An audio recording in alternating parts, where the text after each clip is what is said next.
Let the countdown begin. Everybody, again, thanks for joining us this afternoon. We'll be getting started here in about 60 seconds. We're waiting for folks to dial in and get connected to the WebEx. We greatly appreciate you taking time out of your afternoon to join us.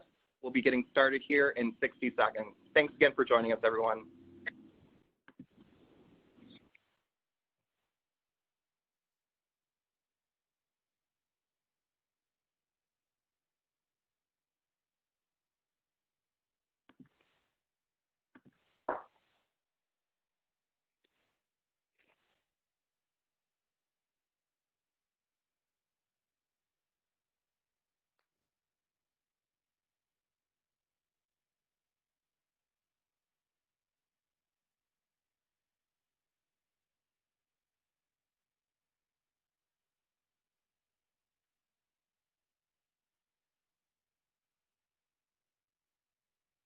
All right, the countdown is over. It's 3 minutes past the half-hour mark. Welcome, everyone, to the Elevate Online Coffee Break session.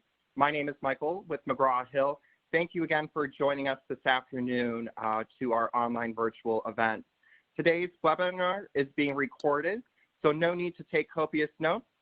We will be sending an on-demand recording for you to watch later on and for you to share with your colleagues or faculty to inspire them around the items that you've learned today. Again, if you are joining us, please mute your phones to alleviate any background noise. While use the chat function to ask a question or share a best practice advice or piece of information that you're learning from the session. Today's sessions are, we have a great lineup of participants, which my colleague Emily will share with you momentarily. But the goal of this session I want to reinforce is to elevate your online classroom through use of best practices being shared today. And what that means is to please share any idea that you have, any question or any opportunity or challenge that you are encountering or maybe that you've overcome, so faculty can learn from you and we can all learn from each other. Without further ado, I will pass it over to Emily and we'll get the show on the road. Again, thank you for joining us today on behalf of our McGraw-Hill colleagues. We appreciate you taking the time. And Emily, what do we have in store for us, for everyone? Cool. Thank you, Michael.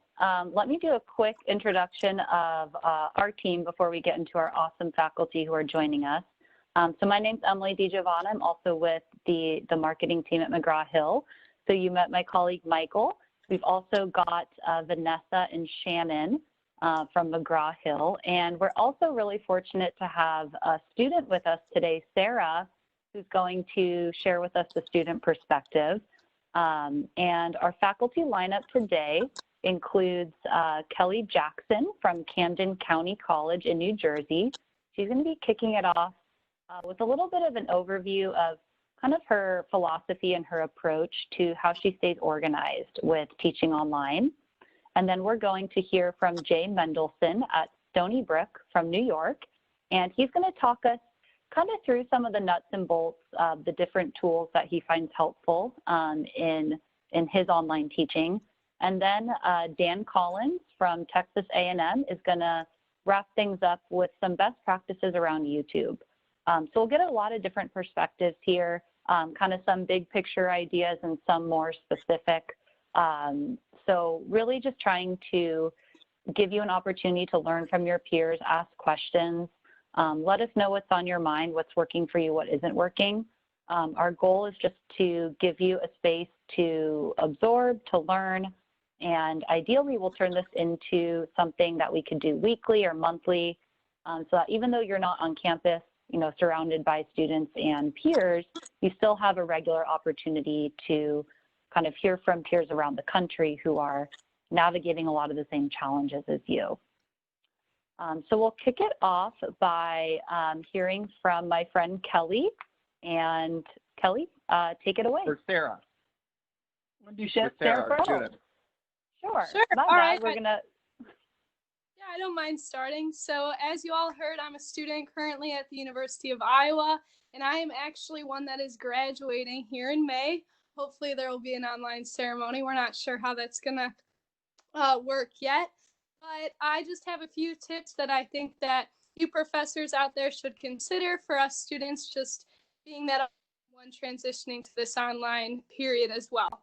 So number one, I just want to note that student motivation is at an all-time low right now, whether people are in their families or if they're in their apartments in the college towns or dorms if they're open. I know that students are having a harder time wanting to log in and be engaged with their professors. So something to keep in mind. In addition to that, I mentioned engagement. So engagement is slipping overall, I would say, just being that we're not having those conversations in person with classmates, peers, mentors, and then professors as well. So between participation changing and things like that, we do have to keep in mind that engagement is looking a little different. And then lastly, I just want to note that I think there's an overwhelming fear of how this will affect students' grades. University of Iowa is offering the option to do a pass-fail, but also is allowing students to take the grades. And personally, I want to end with that GPA, but I've noticed that my professors are taking away some assignments in order to help us out, which is wonderful, but I'm starting to wonder, am I going to be able to make up points? What about those little points with pop quizzes or little reading assignments or participation points that I was getting in person? So 3 little things I wanted to mention, and I look forward to the rest of what we have to talk about today. Thanks, Sarah, for that perspective, and congratulations to you on your great accomplishments. It's good on you. Great. So at this point, I think we can now turn it over to hear from Kelly, and we're really excited to hear what she has to say. So I've been doing quite a bit of training with my colleagues who are not online instructors, talking to them about making a transition from face-to-face classes to online classes. And in doing so, there are things that I'm suggesting to them that they do to try to mirror as closely as possible what their face-to-face experience and what their student experience was as possible. So we think about face-to-face classes, kind of a typical, I teach math, way that students would attend class. There would be some type of lecture, practice problems, maybe an activity, and we tend to rotate our way through those. And then outside of class, there would be separate from that homework. And then outside of that, separately, there might be office hours. So kind of 3 separate things that we might do with our students, class itself, homework outside of class, office hours outside of class. And when we talk about the way that we do it, I think that a lot of folks who are doing a more traditional lecture type classroom would move kind of in an I do, we do, you do mode, meaning that the first thing I do is I show the problem, I talk about the vocabulary. It's a lot of me talking at students. Then we do kind of guided practice and have the students working a problem. And we're kind of doing it together. And then eventually it's like, okay, you try one now. So we tend, that's something that we do in a face-to-face setting. We also, in a face-to-face setting, kind of check off all the boxes in the math is a foreign language mode. When you learn a foreign language, you have to do what? You have to read it, you have to write it, you have to hear it, you have to say it. And in a face-to-face math class, we do all those things. They're reading their book, they're reading handouts, they're reading what we put on the board or in our PowerPoints. They're writing things when they note take and do homework. They're hearing us talk. They're asking and answering questions. So they're hitting all those boxes. As you move to online, you want to make sure you continue to hit all those boxes. And so we want to replicate class. So the first thing I think it's important to do as you move to the online setting is to communicate to students what having class with themselves means.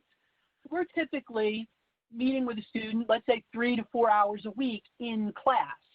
So they should be spending time in class with themselves, going through video lessons, whether those are your own videos that you've created, whether it's a video you've sent them to online, whether it's the textbook company supplied videos, maybe it's talked over PowerPoints, maybe it's a reading assignment in a book or an ebook, but they should be spending time essentially doing the lecture part of class, and then following up with that, the practice part of class that would have been classwork. So if I'm doing a face-to-face class and I've just taught them how to add 2 fractions, I would have them practice a couple times, add 2 fractions.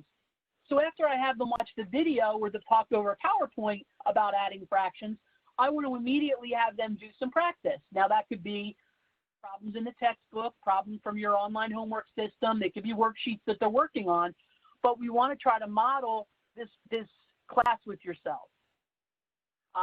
And then kind of rinse, repeat. So you do the next objective. So, you know, as we do in most math classes, if you're there for an hour and 15 minutes, if you're there for 2.5 hours, you're cycling through several objectives in one class meeting.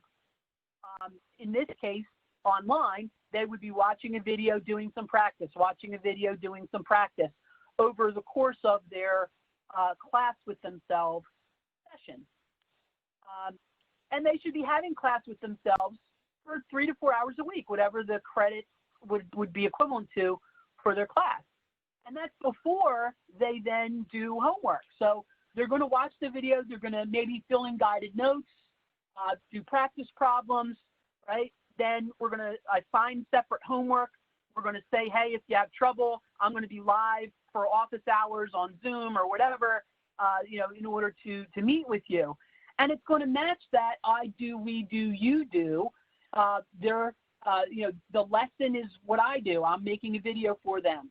The we do is I've put together some guided notes to help them along the way of what they should be finding important. The you do is the practice problems I'm going to have them do, you know, to follow up with that video. And then we'll cycle through that. Separate from having class for themselves, we'll have homework for them to do. And separate from that, I'll be online live for office hours where I'm going to clarify, where I'm going to, you know, it's online tutoring basically, but it's not the lesson per se. So that's what's happening when they're having class with themselves. You have to think about how you're going to count those activities. So Sarah brought up the idea of those, you know, participation points and, you know, attendance kind of credit. So when they have class with themselves, when they're watching the video, when they're doing those follow-ups, are you assigning some points to that? If that's not something you're giving credit for, then is it something you're not giving points for? You know, like the student who cuts class, if they're not having class with themselves, they should see that their graded work, that homework quiz kind of work, is going to suffer.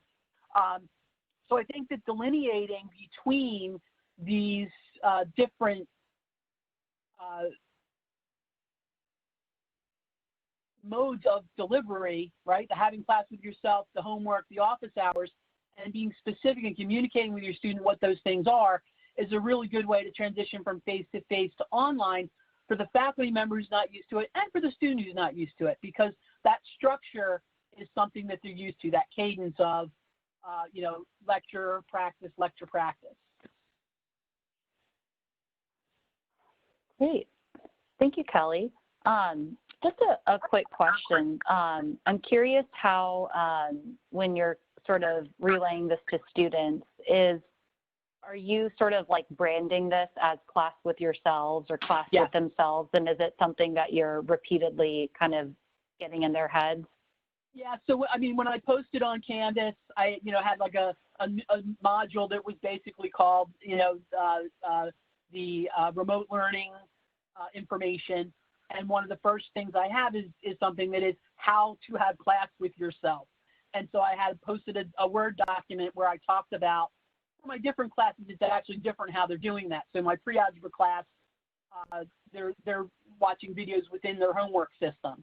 But in my statistics and my applied calc class, I'm preparing videos for them myself. So those are in Canvas, and then they have practice problems that follow the videos, and again, separate homework from the practice problems. So just trying to separate out the idea of what would typically be lecture and classwork from what would be that separate homework And then I pop on for, during the regular class time, I have their office hours for that class where they can pop on and ask questions and clarify things. I have notes and annotated notes and PowerPoints up on the site where they're used to finding things. Great. Well, excellent. Thank you, Kelly. I think we'll keep monitoring in case there's any additional questions that pop in.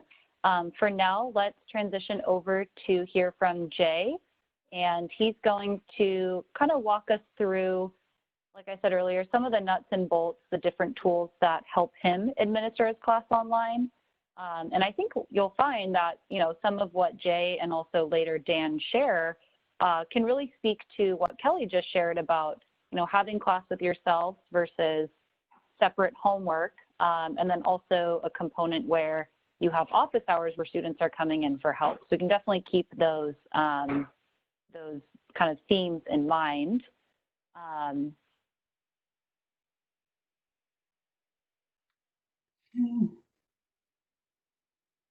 Hello, folks. I'm Jay Mendelson. I am a lecturer in mechanical engineering, and I work at Stony Brook University in New York. I'm going to tell you a little bit about the online tools that I use and some of the databases. For the online homework, we use, in this case, some of the McGraw-Hill topic. It's called Connect. And students connect through Blackboard. They click on a homework in Blackboard, and then it immediately takes them to the Connect website where they click on their topic, and they take graded online homework exams, and then they upload an Excel spreadsheet which shows them how they did the calculations. We also have slides online, and in that case, they're the slides that I normally use for my lecture slides. And then we also have pre-recorded videos on YouTube. And what that does for them is it allows them to see a live lecture, but at the same time, they're able to stop the YouTube videos anytime they want, and they can go back and hit rewind. And what's good for me is that all my ahs and ifs and ands and buts get edited out, and I actually look like I know what I'm doing for a change. Now, what we've done at Stony Brook is, even if you're teaching online and storing videos in YouTube, you still use the class time as a Zoom meeting. And at these Zoom meetings, rather than do a formal lecture, you convert them into office hours. And the students are free to ask questions about the homework, about the lectures. Occasionally, because I live in New York and we've been hit pretty heavy by COVID-19, we actually start talking about that. It is a huge stressor of our students. I actually have 2 students whose parents have the virus now, and they're trying to work from home and be able to do their homework and care for their family, and their stress level has gone through the roof. I feel really bad for them. Our online exams are done in the Blackboard format, and it's a similar medium to what they're doing for their online homework. But the difference is that we're using Respondus Blackboard software as an online proctor. We don't have the TAs, and I'm not around, and we don't have live classrooms, of course, when you teach online. So Respondus is our software that we use, both the browser lockdown and the monitor, to basically keep everyone honest. Now, there's some cultural issues that you have to deal with when you teach online. And back to what Sarah said, you really have to be very conscious that students are kind of depressed. I I mean, if you think back to your own days in college, you did a lot of work, maybe you pulled some on all-nighters, but then you went to parties and hung out with your friends and it was fun. But you can't do that anymore. So you have to be extra aware of some of the cultural issues that you're dealing with when you go 100% online. First off, there's been a lot of student pushback on Lockdown Browser and Monitor and the competitive programs that do it. And the basic issue, because I've talked to students directly about this, so I get the feedback, is they feel like they're being spied on. And it kind of harks back to when they were teens and their parents would say, hey, what are you doing on the computer? What are you doing on social media? Who are you talking to? And you just got to know that they're not going to like it. In our case, and in most other universities, the university is requiring it. So you just explain to students, look, it's not the greatest program, but it's all we got, and I'm really sorry, and I got to use it, and we'll get through this. The second thing that you got to be aware of when you teach online is that you don't have a safety net, that if you're communicating a little harshly with students, you can always talk to them face to face after class and clear the air. You can't do that. So you really got to watch it, what you say in your online notices and your emails and whatever urgings that you're doing to get them to do your homework. And you use phrases like, gee, may I suggest you start soon, as opposed to just do it. When you actually do the Zoom meetings, you want to use a familiar social media style to what the students are already doing. So in the upper right, I've shown you a printout of a chat session. And what I've found in the online meetings I run, if the number of students is small, 5 or less, people are comfortable using their microphones and we do everything by voice. But when you get 2 dozen and 3 dozen and 4 dozen students, it doesn't work. And people feel much more comfortable having a massive group chat. So we do that. And I usually read out the questions to those who aren't watching the group chat. And that allows me to keep people comfortable, get a little social media, tell a few jokes. And the class is a lot more comfortable that way. And the last item is for anyone who has pets, this is your golden opportunity to bring your pets to work. The orange cat is named Oliver, and my cat in the lower right corner is named Woody. And if you can see my thumbnail, I'm going to introduce you to Woody.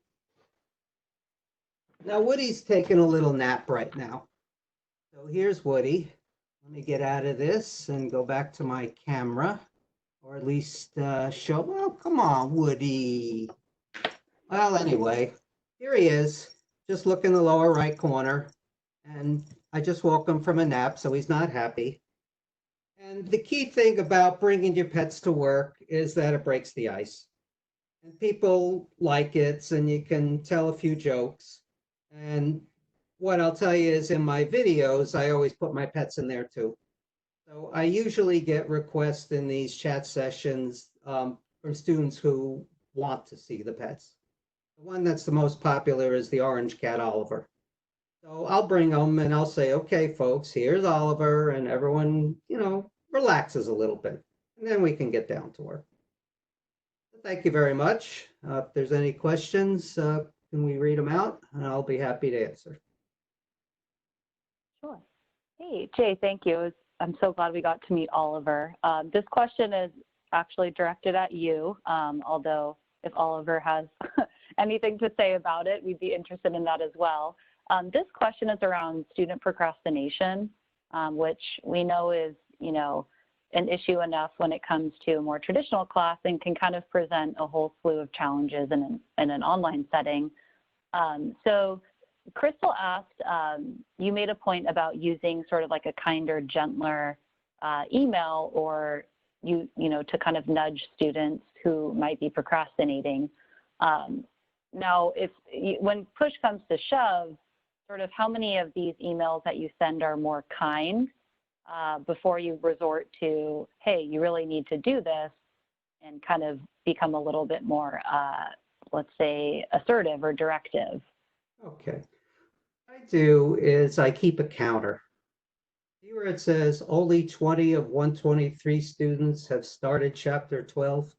I did 3 announcements to get started this week. First, there was 10, then there was 20, then we got to 60. And then I said, hey, folks, we're going in the right direction. And then when we got to the online Zoom meeting about 12 hours before the homework was due, all of a sudden, the entire chat session was asking me questions about the homework. How do you solve this one? How do you solve that one? And I would say things like, yeah, folks, I get it. The clock's counting down, 10 hours left. And we'd go through it. And by the time we got to midnight when the exam was due, because I don't believe in all-nighters, so my deadlines are midnight, I got about 98%. You just keep nudging and nudging and nudging, and you don't give up. Okay, so the counter kind of creates a little bit, probably more of a sense of urgency as the due date approaches. Yeah, I think so. And it's, I totally agree that students are procrastinators, but when I was talking about cultural issues, that's just the way they are. I got 2 students in my family, they go to college, and I talk to them about it, and that's just the way the culture is. So rather than fight it, you might as well make some jokes and chime in and urge them on, and eventually you get up into the 95% participation, you're probably not going to do better than that. You're never going to get to 100. Sure. Well, thank you, Jay. We appreciate your tips, and we'll transition over to Dan Collins, and he's going to walk us through how he uses YouTube in his online courses. Hi, everybody. Glad to take a little bit of time in here and hopefully be able to show you a little bit about taking the ideas of what both Kelly and Jay have brought up. And I think as we've been thrust into this uncertainty, in a lot of places they say, oh, you have to do this, but they don't really tell you how. So one of the things that I really want to show in this sort of style is take a few minutes just to kind of show you the bare bones of what you're going to be going through. So my institution went to Zoom. Everything is done by Zoom. Congratulations. I had never used Zoom before 2 weeks ago. It was a terrifying feeling, but as you start to building new meetings, and as you guys can see when it comes to my meetings, really in a very nice way of Kelly set up, you can see I have different office hours set for my different classes, whether it's Gen Chem or Organic, and I would send those links to those students. The reason why I would send different links to different students is because I wanted them to make sure that they know today is Monday, I need this link. Today is Wednesday, I need this link. Just to keep them on their ideas, because I think we can all agree for the last 2 weeks, this has just become a blur of days ending in Y. The big thing about this is the question that you'll inevitably receive is, can you record these? I have work, I have to take care of my little brother and sister, I have to do all this stuff. And one of the nice things that comes with so much of our online medias and meeting rooms is that you are able to go and check what you need for the ability to record these options. So you would go to settings, and as you can see here, it would come to recording. I record all of my office hours. I make sure to let my students know this ahead of time. That way, if they can't make it and have a question, they can email it to me and I can still get a verbal answer, or I can still do a digital whiteboard working with their question that they ask, and they still get a video response from me going along. So I learned this about 2 weeks ago. The question becomes, well, now what do you do with it? Some places allow you to send a link immediately, but occasionally we have some issue when it comes to too long, too short. Jay made the thing of we're inevitably going to make and say something stupid. How can we edit that down?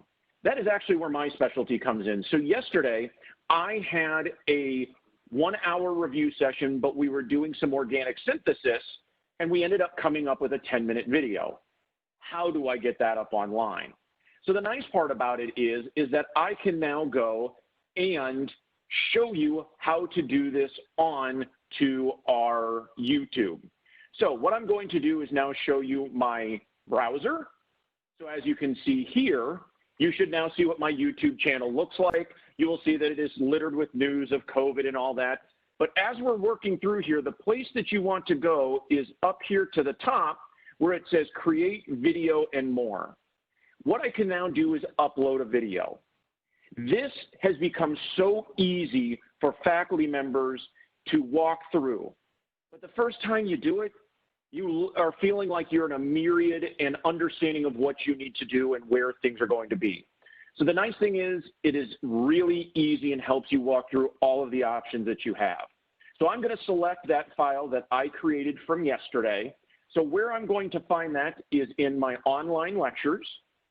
As you can see, here are all the lectures that I've had to create for my students over the last couple of weeks. And all you need to do is select the file that you would like to upload. So I'm going to upload review hours synthesis example. It will immediately drag it in there and begin uploading your video.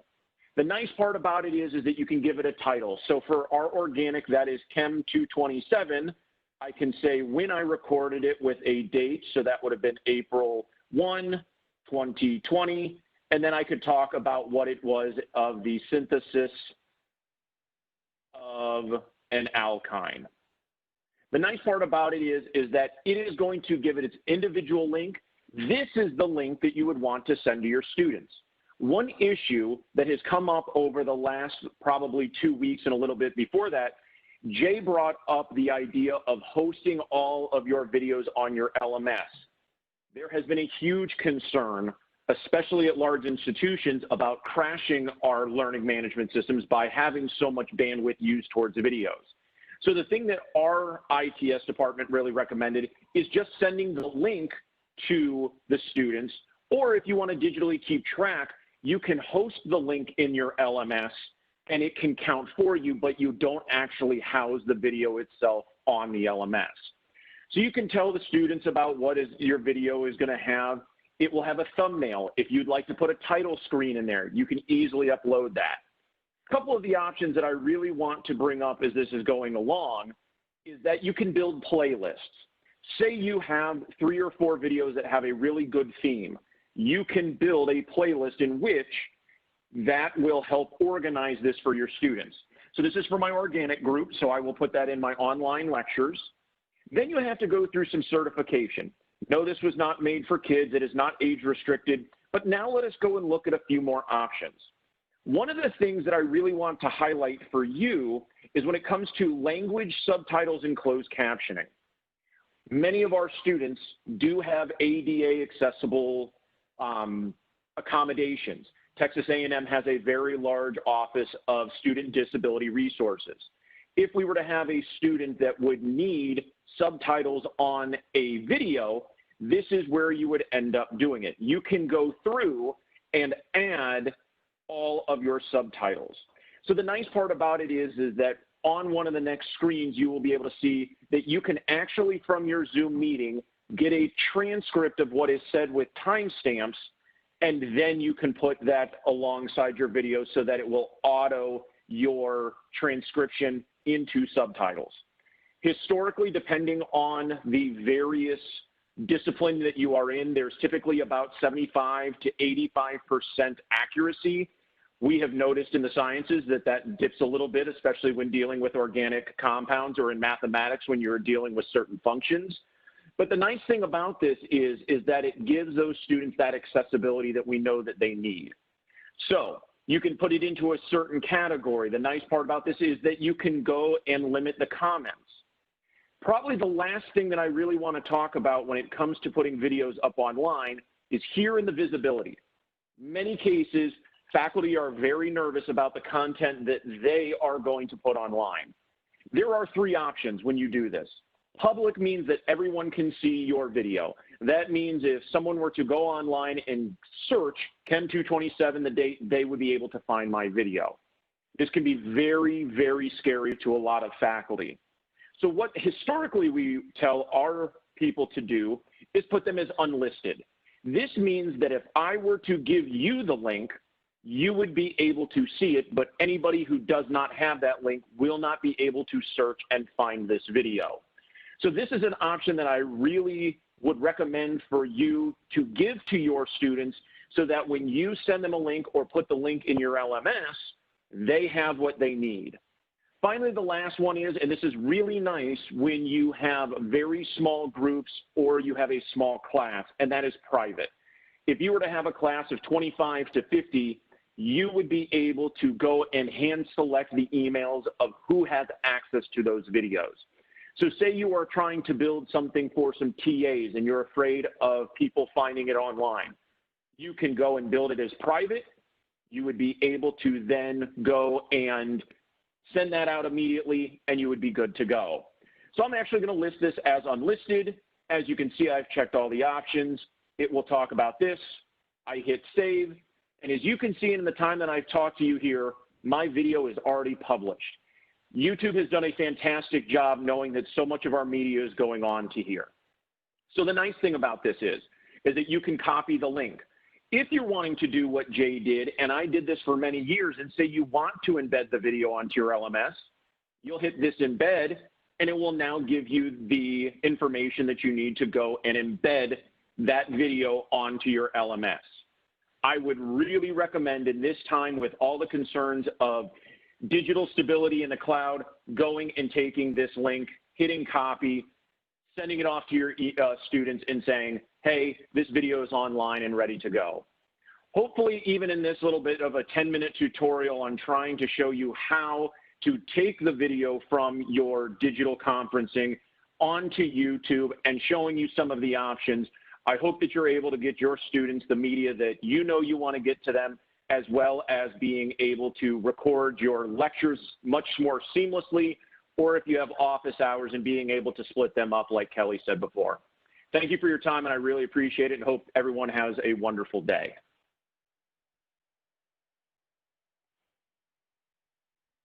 Thank you, Dan. We appreciate it.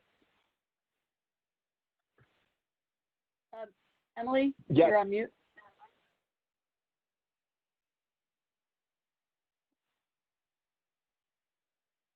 I think we'll go ahead and we'll open up the steps, right? We have one question to kick off.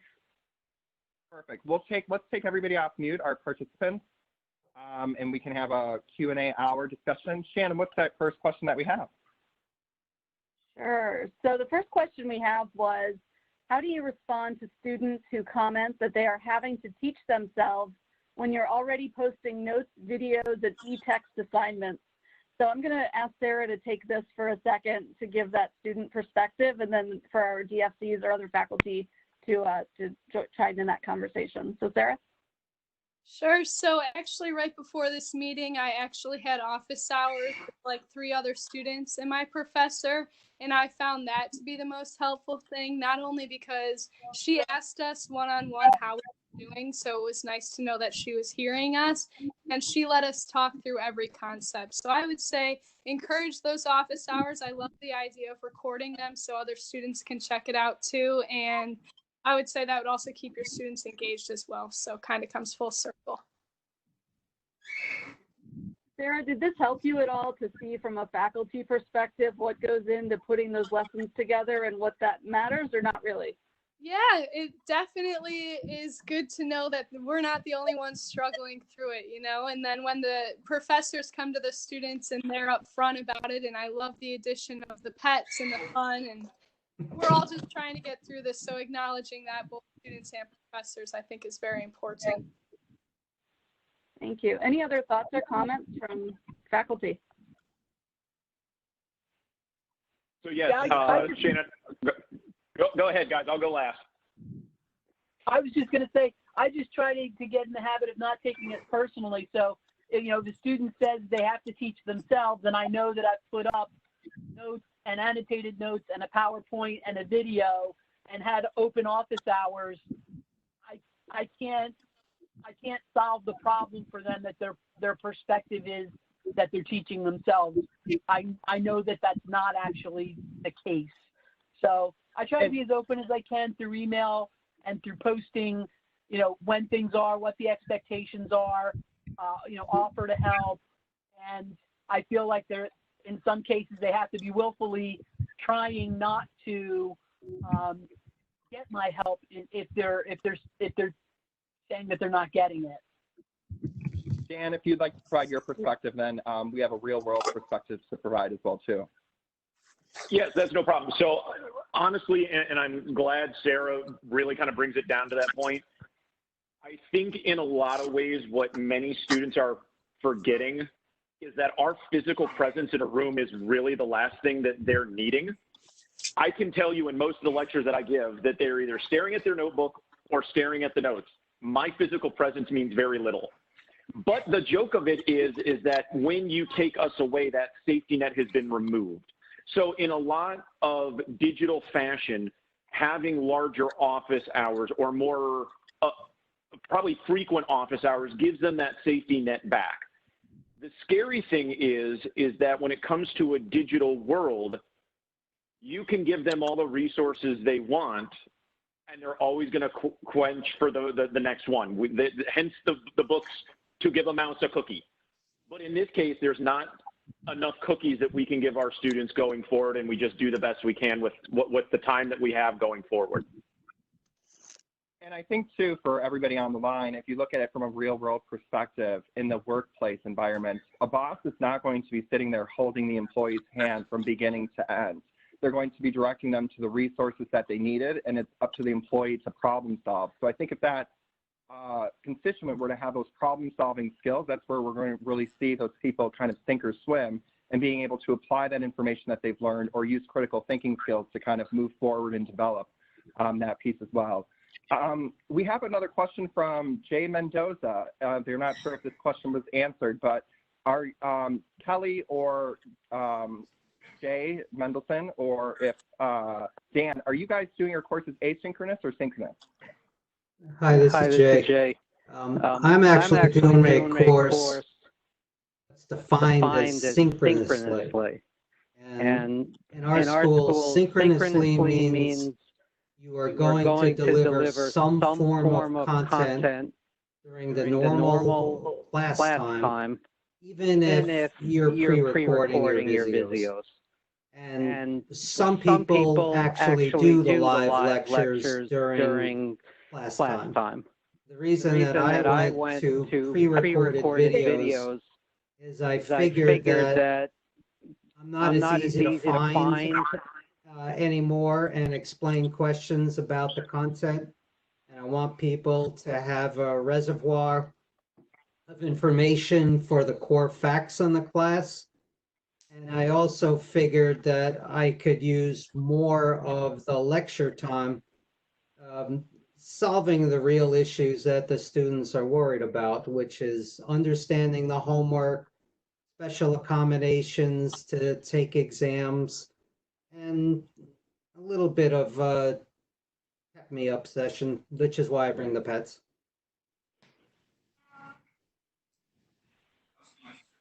Kelly or Dan, anything to add to Jay's question or answer, excuse me? Sure, I can go ahead and do that. My classes are asynchronous at Texas A&M. There was a couple of things. Personally, both of my classes are at 8 a.m. My organic is Tuesday, Thursday, while my Gen Chem is Monday, Wednesday, Friday. Having my students now back home, getting them up before 9:30 is a miracle that I have not been able to produce yet. So it's better for me to just go and record it. Also, it allows me to keep, I want to say, a little bit more control, but make sure that I get to the content that I know that I'm going to have. Also, when we were originally starting this, there was so much panic and so much concern that many of the students, the first time I were talking to them, wanted to talk about nothing to do with the sciences. And it was much more about dealing with home, dealing with everything else in their life. So it kind of took away. So I made sure to put the content online. Now, when my office hours are there, those are live, recorded. Every stupid thing is said, and it gives people a little bit of a sense. And so very much like Kelly said, having an asynchronous recorded lecture, I think, is good for content control. But then when you get into that office hours and problem sets, having that live is something that actually kind of helps that student cling on to the communication and environment that you brought along. Yeah, Thank you, Dan. I do my office hours at the time when class would have typically met, but all of the content is pre-set up for students. So that essentially, I guess it's almost that flipped classroom model. They've looked through the content ahead of time, and now I'm doing the clarifications and trying to clear up any difficulties, work through problems and such. Thank you for that. And was this question answered? How many kind emails should you send before you resort to do it email for procrastinating on students on the work? Did we answer that question? Yeah, I did that one. Perfect. Okay, wonderful. Anybody else with any other questions? I realize we are 17 minutes past the new hour of 2. What other questions do you all have on the line, and if you don't have a question, what activity or what best practice would you have to share to everybody online? For those of you that are doing, hi, my name is Teresa Cull. I'm from Connecticut, by the way. Hey, Teresa. Hello. So I've been doing the setup where I do one day lecture live, I record, and then I have the other day where I do office hours. And I'm kind of torn between that setup versus the, pre-recorded lesson or links that they can go look at prior. So I'm just wondering, for those of you that have done the pre-recordings and then just do the office hours, have you found that the majority of your students are actually viewing those lessons prior to coming to the office hours? For my students, absolutely. Yeah, go ahead, Kelly. Yeah, for my students, absolutely. They're coming prepared to the office hours. I have a question on this particular line of this particular page, or I need a clarification on this particular input for the calculator and stat or something like that. So they've been very prepared when they've come to my office hours. Okay. And do you make it a requirement for them to attend your office hours? I don't, no. Okay. So Teresa, at A&M, we are very big with the participation in class. We use iClickers, and some people that do the synchronous lectures still use an iClicker. How we have done participation is if they are watching the video prior to the office hours, they will more or less get their participation points for that class. I see. When having done both synchronous and asynchronous, in a lot of ways, this is such a trying time for the student that flexibility was literally a word that could not have been given up more to us from Texas A&M of, hey, put your videos online. The other thing, I teach freshman chemistry, and hearing my own voice for 50 minutes online puts me to sleep, let alone an 18 to 22-year-old. So going and doing asynchronous videos that are shorter, but having 2 or 3 of them and kind of siloing that material, I've had students that will go and watch it and say, oh, Dr. Collins, I can watch one video before breakfast, then I can go work on online homework, and then I can do another one. So really, I feel like they're probably getting more out of it when I have gone and done the mini videos than doing a long 50-minute lecture that, we can't even do that when we watch TV. So how can we expect them to do that when it comes to an educational environment? Right. Yeah, that's exactly what I was saying at the beginning when I was talking about kind of that cycle of, small chunk of video, time to practice, small chunk of video, time to practice. It kind of mimics what would be in my typical classroom, lecture, break for practice or activity, and then rinse, repeat through that. And I do agree that students then have the opportunity to chunk that out in the ways they need to. Thank you so much. Of course. Thank you very much for your question. Yeah. Anybody else on the line with a question or just the best practice that might be working effectively that you've discovered in your own classes that would be worth sharing?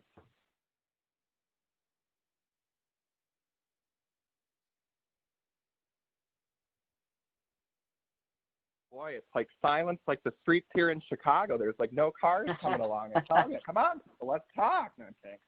Okay, I have another question. Yes, perfect. Yes, go. So how do you deal with maybe having students submit work? Hi, this is Jay. I can answer that one. All of the homework is submitted online, Mhm. and I'm able to see an exact count of who submitted and who hasn't. Mhm. One advantage I had before we went fully online is that the method of homework is unchanged. I had already been doing all the homework submitted online, and I already had these tools, and I was already to spot if there were any students who basically weren't doing their homework. So for me, things are unchanged. I would say if students had prior to this been submitting homework through traditional paper methods or email, and now all of a sudden you're converting into trying to use the LMS as the depository, you want to monitor it pretty closely so that you can early on spot if there's any other people who are basically mentally checked out of the class. Right. Usually the LMSs have dashboards. They call it a grade center, and you can see all the numbers, and you can tell, even with hundreds of students at a glance, if anyone isn't doing the work. And then you can try contacting individually and just say, hey, what's going on here? And, you know, if there's something bad at home, you got to first assume that maybe the real reason is that something really bad is going on health-wise and you just don't know it yet. You don't want to be harsh about it. You want to be super nice, but you do want to inquire for the few people who just seem to have given up. Yeah. So like, I think it was more, I didn't know if anybody was collecting maybe their notes from the videos that you're providing or any supplementary worksheets, and if they were having to house pictures of those, you know, like done out problems that were aside from a learning platform. So for example, we use the Alex program. So I know that they're doing, you know, they have their homework piece, but I didn't know if anybody was doing additional, I guess, you know, assignments where they had to submit pictures of work. Hi, Teresa. This is Natalie Vega Rhodes. I'm an attendee, and I'm actually doing that. I have some students that actually don't have access to the internet, or they don't have reliable, or they don't even have a computer. And so some of what I'm doing is I've had to really think about my assessments and think about collecting work and things like that. And what I've been doing, they do have a phone, thankfully. So I've basically I did a Google form to collect what they had, saw that they had a phone. And so I am giving them work to turn in, and I'm asking them to download the Cam Scanner app. There are tons of scanning apps, but this one is, you know, just one that works with Android and iPhone and, you know, most of the devices. And so they will take a picture of it. They will save it as a PDF in one file, multiple pages, and then they can either upload it to the Dropbox or email me, depending on what their situation is. I mean, in the best of circumstances, I would have it with a Dropbox with dates, but again, this isn't an ideal circumstance. So I'm just working with whatever my students have. Okay, thank you. Mm-hmm. Wonderful. This is just what we want to see happening with the interaction and dynamic among you all. We're all in this together. So if you have best practices or questions, one question, two questions, it's unlimited. We'll go for as long as you can. And that allows I think it allows myself and Shannon and Emily and Vanessa at McGraw-Hill, you know, to get to hear this and not have to do our work today. So all the better for us. Any other questions or comments, or what do you guys have? I'm going to chime in and just ask one more question to anybody that's on the line that's willing to answer this. This is the first time we're doing a forum like this. And as you're thinking about what roadblocks you might be hitting or things you're trying to evaluate, I love the question about what do I do if I'm using this kind of system, but I need to be able to see handwritten work? What are some different opportunities? Is there anything we could do that would be really helpful for you, or any topics that you'd love to hear about?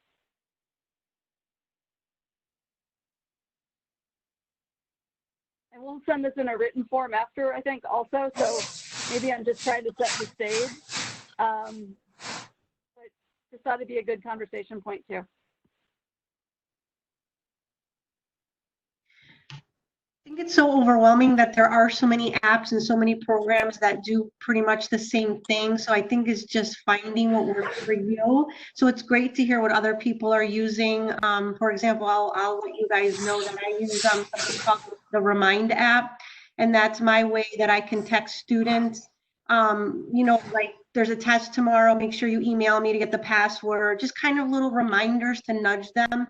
And you know, they have their phones and they get that text message, and it's privacy between my phone number and their phone number. So that's something that I have found very useful. Awesome. I think I was for sure. Related to that, this is Natalie again. Related to that, I was talking to someone earlier today, and one common theme as I've been talking to people has been, how do I develop community in my classroom? And some of, I think, what Kelly and Dan and Jay have all said, as well as what we've been talking about. But I think that definitely as we move forward, building community is going to be a huge topic and one that would be important. Natalie, have you found a good way to do just that? Or I'm sorry, I think it was Sherry who was speaking. Yeah. And how to build community, like things that have worked effectively. Yeah, so I've been teaching online for a while, and having to switch over to face now is having to kind of reset the norms for those folks. But basically what I've been doing is the very easiest thing for me to do is to have an FAQ discussion board, and just that way they can post all their questions there. And so I'm not fielding a million emails with the same question. And what that started to do is just a text-based discussion board is it's having them check in with each other, saying, today someone actually posted and they said, I don't have any questions. I just wanted to see if everybody was okay and I miss you guys. But I've also used Flipgrid, which is a video discussion board. And I've also used goboard.com, which is a collaborative space that students can work with me or with each other on. And so if you're math or chem or engineering, you know, you can make it into a graph and they can grab it. Like, no, I want to draw this parabola now. No, this point goes here, and they can all be playing with it at the same time. And so, you know, like even looking at this, I was thinking about, man, I wish that we could all see each other and talk to each other. And I actually have a Zoom call or a WebEx call with my friend in a little bit, where we're just going to hang out and, you know, brainstorm some ideas together, because having, you know, the talking at followed by the chat makes it to where it is, you know, it's not as real person as it could be, I guess. But I understand with having a lot of people, it's kind of challenging to do that, even with the echoes and things like that. But so that's kind of some of what I've been trying to do. And even with my students, just as they're reaching out, if I don't hear from them, I reach out to them for the one-on-one. And I also try to connect with them as I can. That's great, Natalie. I trust when you're meeting with you and your friend, you'll have a nice beverage in store to make it a virtual happy hour type setting as well. I've got my tea in my Stranger Things mug. There we go. I like that. Perfect. Great recommendations. This is exactly what we would love to hear. And we may be reaching out to you post-event, Natalie, to uncover some more best practices or some of those websites and apps that you just mentioned, as there are an overwhelming slew of them and swaths that just range from different types and implementation with what you can do. So this is great. Anybody else on the line with questions or best practices?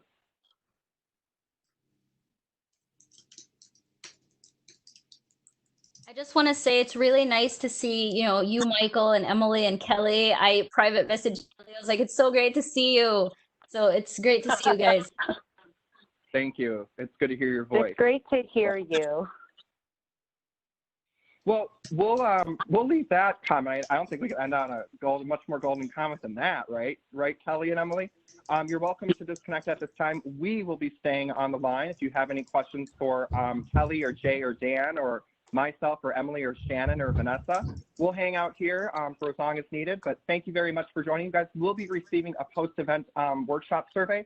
Please fill it out. Take like 2 minutes of your time.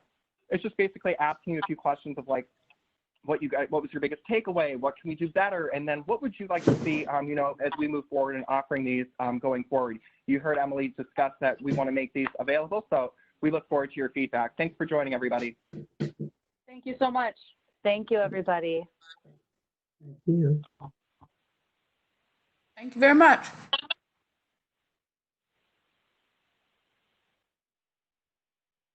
And Jay, Kelly, and Dan, special thank you for joining and facilitating part of this discussion today. Really helpful. You're welcome. Yeah, thank you guys for being guinea pigs. Can you guys hear me now? Yep. Yeah. Okay, Yeah. my phone cut out twice for some reason, but glad you guys can hear me. I thought that was excellent. I think it Great. worked out too. Michael, I got a question for you. You sound like a What's that? radio DJ. Have you done that kind of work? I do. No, while I worked in radio and part of my internship back in college, I did not get to go behind the mic. I've always thought Dan Collins, he's the radio guy with the voice. But thank you. I'll take that as a compliment. It is. Do No, you no, feel you that could way? do great here in New York. That's